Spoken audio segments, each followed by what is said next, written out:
Hi viewers, welcome to LMO Solution. Today we are going to see about the design of PID controller for DC-DC buck converter. Thanks for watching our videos. Kindly subscribe our channel and also click bell icon for notification about upcoming videos. First you have to see about transfer function of buck converter. This is the transfer function of buck converter between output voltage and the duty cycle. V naught of S nothing but output voltage. V of S nothing but the duty cycle of the buck converter. This is the transfer function of that buck converter. V in R divided by x square LCR plus S into L plus R. Just to rewrite this equation, that means bring that R in the denominator. So while bringing that R in denominator, so this R and this R will be going to be cancelled, and this R and this R going to be cancelled. So finally we'll get the transfer function of buck converter, so which is equal to V in divided by x square LC plus S into L by R plus 1. Next we see about the transfer function of PID controller. So the input for that PID controller is E of S nothing but error signal. The output of that PID controller is U of S nothing but the control signal, or we can call it as modulating signal. This is generalized function for that PID controller. So Kp plus Ke divided by S plus Kd to S. Kp, Ka, Kd nothing but the gain parameter of proportional integral derivative part. In this video, how to calculate that Kp, Ki and Kd in easiest way. This is the motto of this video. So I am going to take S as common. Okay. Then finally we will get this equation. E of S to be E of S equal to Kds square plus Kps plus Ka. So it's the final PID controller transfer function. Normally PID controller used in the closed loop in order to track the reference command with the plant. So plant should be track the reference command. So based upon control input from that PID controller. That means PID controller going to be provide that control signal to the plant. According with that control input, the plant going to be track the reference command. So for that we are using the PID controller. This is simple structure of closed loop control. The control consists of one is transfer function of that buck converter and then transfer function of PID controller. So the output of that buck converter, so take it as feedback and you going to be compare with the reference command. After comparing that reference and the actual, so you will get error. So error going to be processed via PID controller and it's going to be provide a control signal, otherwise called a duty cycle for that buck converter. So because of this duty cycle, the plant going to be track the reference command. So how to find out the value of Kp and Ka, Kd? So just you have to look these two transfer function, both are in cascade. Just you look that numerator of that PID controller. Here Kd s square plus Kps plus Ka. Here you can see that the transfer function of that mean denominator of that buck converter transfer function x square Lc plus S into L by R plus 1. Okay. So we need to find out the Kd, Kp and Ka. Just you have to equate the coefficient of x square S and constant. So that means here I am going to cancelize that numerator part of this PID controller with the denominator part of that buck converter. So how we can cancelize this two times? By equating that coefficient of S term and constants.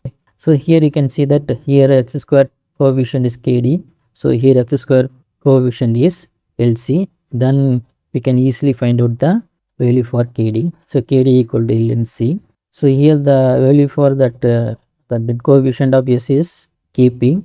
Here the coefficient of S is L by R. Then Kp proportional gain equal to L by R. Next we have to equate the constant of that numerator and denominator. So here the constant is Ka. Here the constant is 1. So here Ka value is 1. By the way, we can easily find out the Kp, Ka, Kd for closed loop control of buck converter by using PID. So from that we can, if you know that detail of L, R and C, so we can easily design the value for Kp, Ka, Kd. Next we move on to MATLAB implementation to check the closed loop response of that system. Before designing that Simulink model, first we need to design the buck converter parameters. That means we need to design inductor, capacitor, and then we need to fix the input voltage, output voltage, switching frequency, and maximum output current, and then ripple inductor current, and then capacitor ripple voltage. So this is a program used to for designing that value. Here you can see that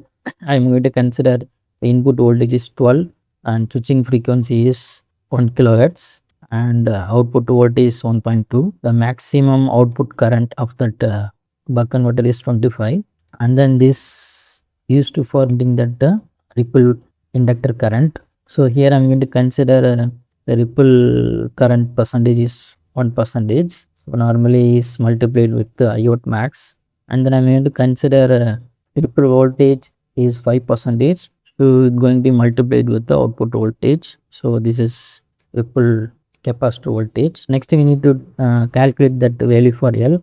The L value can be calculated by using this formula, and then C value can be calculated by using this formula, and then load of that buck converter can be calculated by using this formula. After calculating L, C, R, next we can easily calculate the Kp value by using formula L by R. Already we know K equal to 1 and then Kd equal to Lc. So by using this program we can design the parameter for buck converter as well as we can find out the value for Kp, K and Kd. I'm going to execute this value. The program is executed. So you will get the result.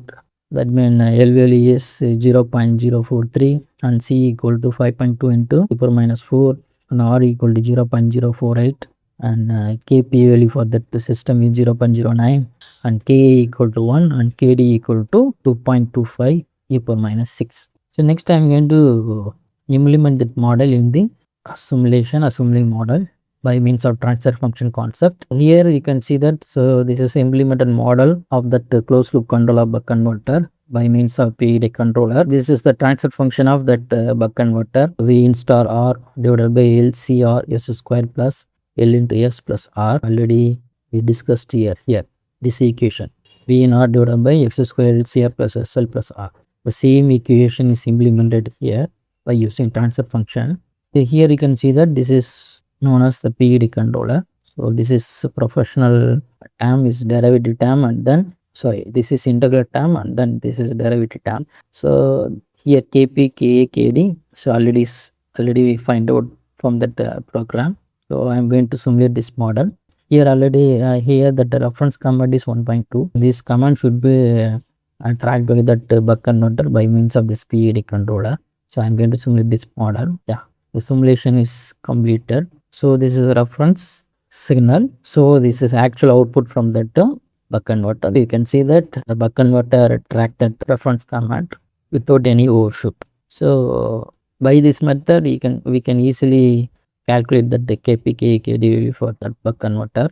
So this is simulation of that closed loop buck converter by means of transfer function concept. So next I am going to explain about that same concept, same Kp, K, Kd value when we used to for control that real time, not real time, look like that buck converter design in that simulation model. So this is simulation model of that synchronous buck converter. Here there are two switches used here, two MOSFET Q1, Q2, and then inductor, capacitor, and then this is R. So here I am going to take same value from that design program. So I didn't change anything here. I am going to use same. Here also I am going to use same value for that simulation model. So after that PID controller, here I am going to use PWM generated block. So it is going to provide the duty cycle. So the duty cycle passes for a PWM generator, it is going to be generate the pulse for this Q1, Q2. So here I am going to measure that actual voltage of that buck converter is going to be compared with the reference. So the designed V output is 1.2. So here I am going to compare the V out, compare that the reference is 1.2 with the actual, and then process via PID controller, and then this PID controller feed to that PWM generator and going to be generate the pulse. Okay, so I am going to simulate this model. Now you see that the reference will be 1.2, so it maintain at 1.2. Okay, and also in design program, the output max output current is 25 amps at 1.2 volt. Here you can see that the parameter taken for IOT max is 25 amps. So here you can see that the maximum current we obtained here 25 amps for the particular design. So from that simulation of transfer function model and imitated model of that buck converter by using MOSFET, inductor, capacitor and the resistor. So both are having same response. So by using this method, so you can easily design the value for Kp, Ka, Kd, and then you can get a better result from your buck converter. Thank you for watching our videos. So kindly subscribe our channel and also click bell icon for notification about the upcoming video. So one more thing, itpes.net is the official website for this YouTube channel. So we are focusing providing solution for MATLAB problems, okay, in the following areas: renewable energy system, power electronics, power system, digital image processing, artificial intelligence. So kindly go through this website and also subscribe this website also. So you can download that some MATLAB file. So you will develop and upload in the website. So you can download this MATLAB file from this website also. Thank you.